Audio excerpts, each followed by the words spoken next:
So, dudes, if you watched the Overwatch Grand Finals recently, you'll notice 5 heroes that seemed to come up quite a bit. Actually, I'll count the amount of times that both of these team comps appeared for both teams over the course of the Grand Finals, which took place over the course of 6 hours, by the way, just to put things into perspective for you. So just watch the top and right corners of your screen to see the character rosters.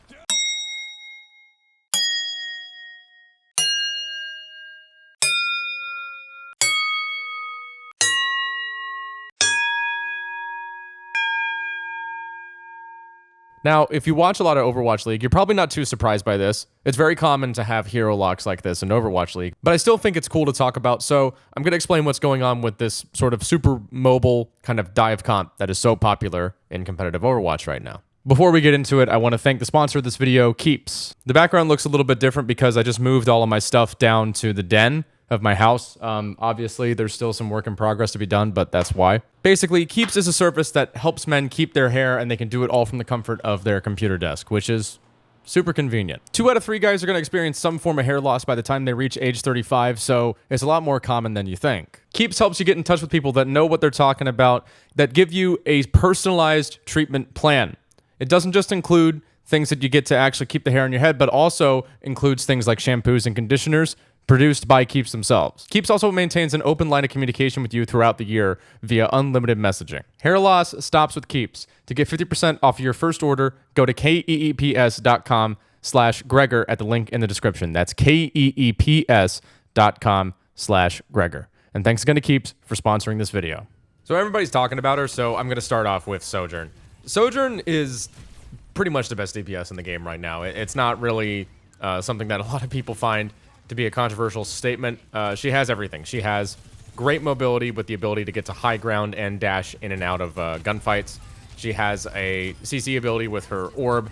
She has great damage output, and she can also one-shot if she manages to get her railgun charged up. And the railgun charge is relatively easy to get. As you can see here, I'm farming it relatively quickly, and I'm not doing like anything particularly crazy, right? Like, my shot placement compared to Overwatch pros is not good at all, right?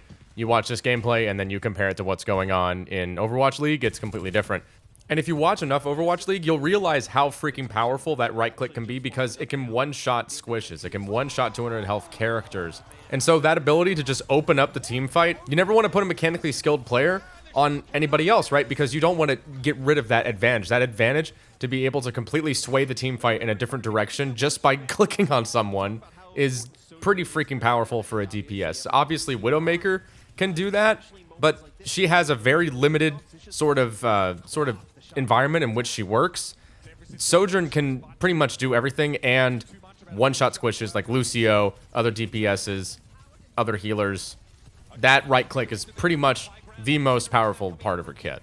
She really doesn't have like any glaring weaknesses per se. The only glaring weakness really is that her left click isn't hit scan, and even then, the projectile speed is fast enough for you to lead your targets and really just melt people with headshots anyway.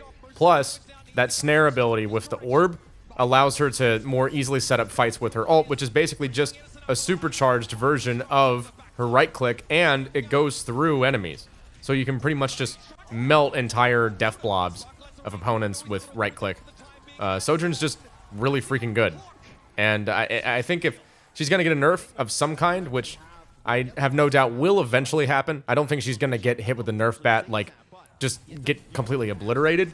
But I do think they're going to do something with the right click because, as I said before, she can pretty much just completely turn the tide of the engagement with just one really, really well-placed shot. And that's just something not a lot of DPS heroes are capable of. They have time to kill. And Sojourn, for a lot of heroes with a right click, does not. Okay, so let's talk healers. So Kiriko is very, very good because of this simple ability combo right here. Watch. We lost the lead.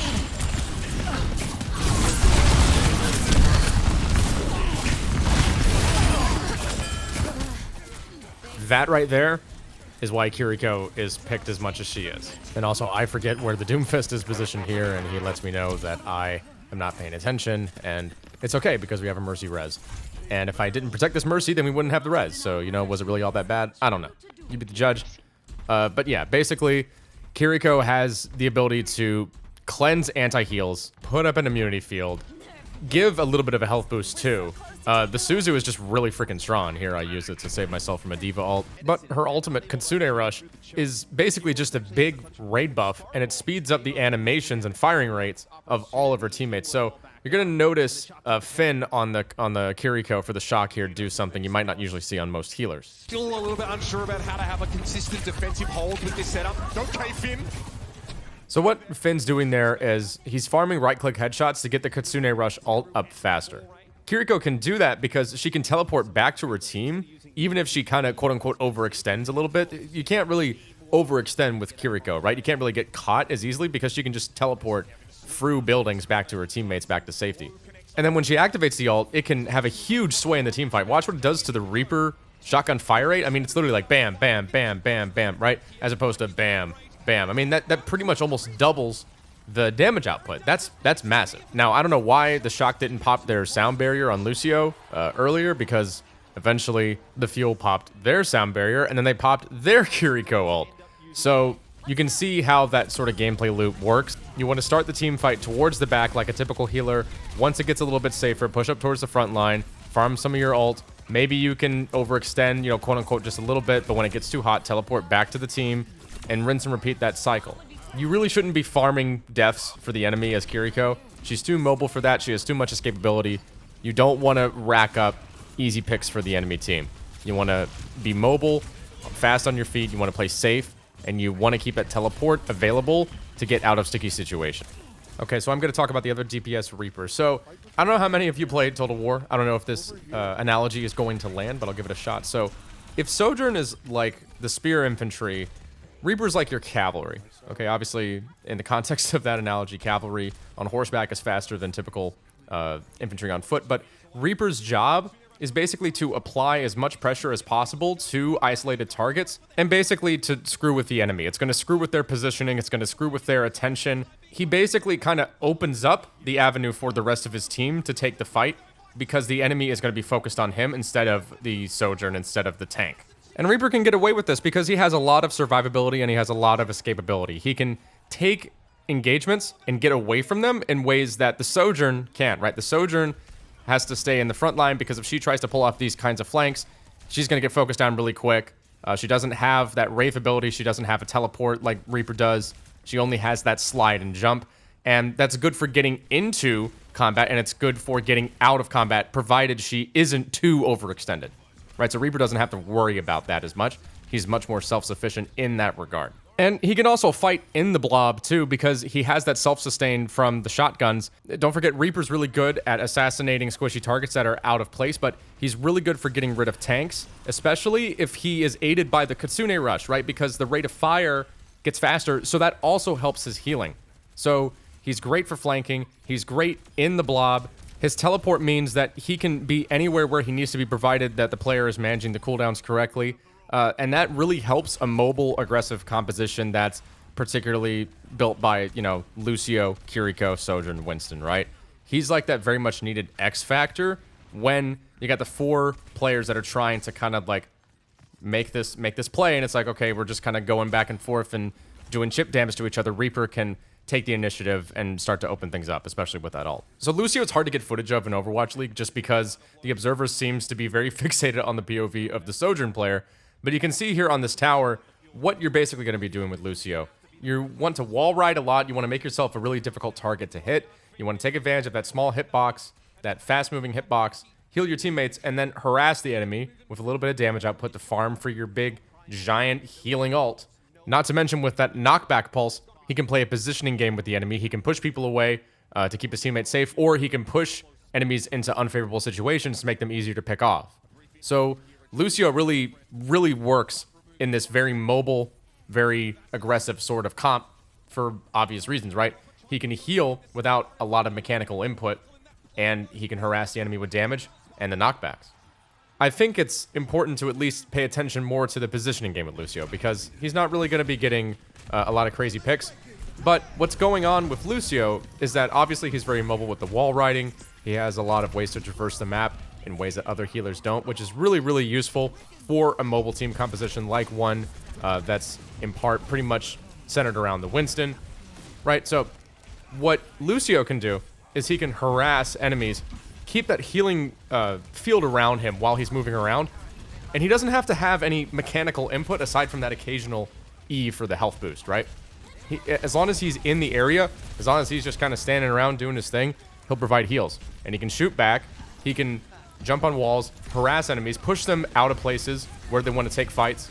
He's a very, very nice mobile support player to have for any kind of team composition. He's just really good in any kind of comp, but especially with this really mobile kind of meta that we're seeing right now.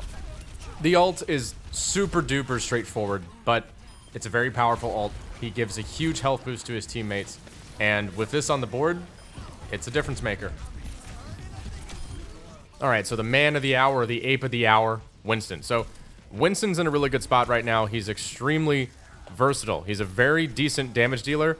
He has a great deal of survivability as well as maneuverability. So when you have a character that can pretty much just look at a target that's isolated and say, I'm going to go beat the crap out of that guy, and you can just do it without any repercussions, you're going to take that, right? Like, that sort of capability isn't really offered by other tanks, and D.Va doesn't really offer that because D.Va doesn't have as much sustain, right? The defense matrix lasts a lot shorter in terms of the amount of damage it can mitigate compared to the barrier, compared to Winston's jumping around, right? So Winston's just more suited to the dive comp meta right now. Pay attention to the way that the ult is used here. So the ult is massive. This is really a big, this is a big factor in the pick rate. So Winston can pretty much just look at a major target, right? A major player. In this instance, it's proper on the Sojourn. And the Winston, Fearless, can just bash the Sojourn around, keep them from getting into the fight, right? Because of the knockback effect. The ult's not just good for isolated targets, it's also good for just breaking up the team composition in general, just pushing people around, disrupting positioning, making things difficult to coordinate. Winston can also use this as a survivability tool because it gives him a huge health buff. Compared to other tanks right now, he just has more bang for your buck. He's a lot more versatile. He's not as limited in terms of his positioning and in terms of where he can take fights. Compared to other tanks, right, like D.Va, who is kind of limited to just that she's almost like a DPS tank hybrid, like she just kind of dives in. She can get the pick, but she's a little bit more limited in terms of survivability because her escapability isn't as good as Winston's. And Winston isn't really as good for getting picks, but his harassment capability, especially with the Tesla cannon, is big because he forces people to take their attention away, right? Take the attention away from what they're doing to focus on you, to focus on Monkey. And sometimes just being as obnoxious as possible, right? Going into the back line, popping your barrier to make it more difficult to pick you off, just getting people to focus on you, right? In this instance, the Reinhardt does a charge on me and then gets off the payload. Nice job, guys. Nice job. GG. GG. Have a good night. Thank you guys so much for supporting the recent Overwatch 2 content. If you're new here, welcome. If you want to see more videos like this, subscribe, give the video a like. It helps me out a lot. And I'll see you guys in the next video. Deuces.